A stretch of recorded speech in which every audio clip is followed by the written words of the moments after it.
Soal tersangka Priguna Anugrah, seorang residen anestesi dari program pendidikan dokter spesialis Fakultas Kedokteran Unpad. Dia memiliki akses obat bius, ya dokter spesialis anestesi pasti. Tapi kemudian dia memperkosa pasiennya dan keluarga korbannya. Pak Menkes, Anda selalu mengatakan ingin mentransformasi pelayanan kesehatan.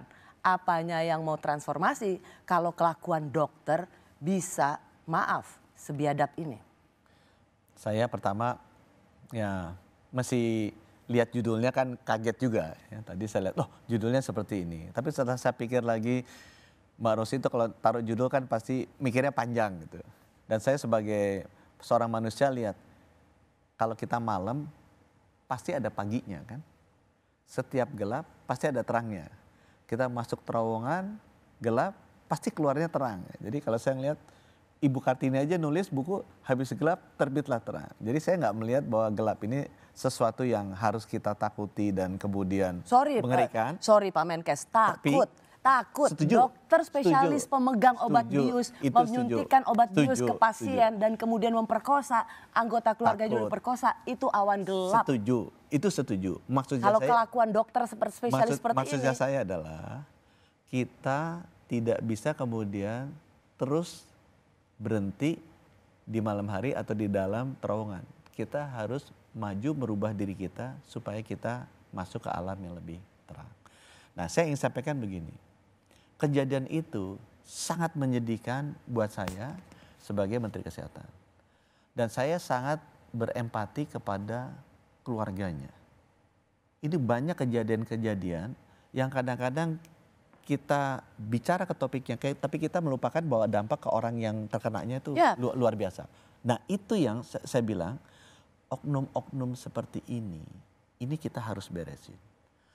Kalau kita lihat satu, mungkin kejadiannya ada lebih dari ini. Apa yang kita lebih beresin? Dari ini karena saya ada pengakuan. Lebih dari ini. Ya, saya mau mengulang kembali apa yang dikatakan oleh Pak Menkes dalam rapat kerja bersama Komisi 9 kemarin 29 April.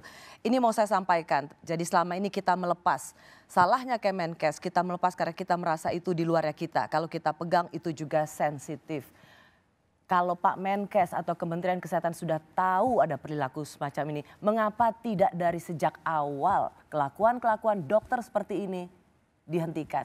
Pecat mereka sebagai dokter spesialis. Kita akan lakukan itu ke depan. Ke belakang yang menarik supaya ini fair juga untuk banyak dokter-dokter yang lain. Ya. Saya lihat dokter yang melakukan hal seperti ini ada. Apakah lebih dari satu? Saya yakin lebih dari satu karena laporan yang kita dengar itu ada beberapa. Tetapi ada juga lebih banyak dokter-dokter lain yang baik karakternya, bekerja dengan baik. Sekarang mereka juga jadi terkena dampaknya seperti ini dan kena stigma. Nah itu yang saya merasa kita harus fair dan adil ke mereka bilang, yang salah makanya harus kita hukum dengan tegas. Supaya jangan sampai yang salah dan yang baik itu dianggap menjadi satu bentuk, kemudian publik bilang semuanya kayak begitu. Itu sebabnya saya menghimbau juga ke dalam. Jangan kita biarkan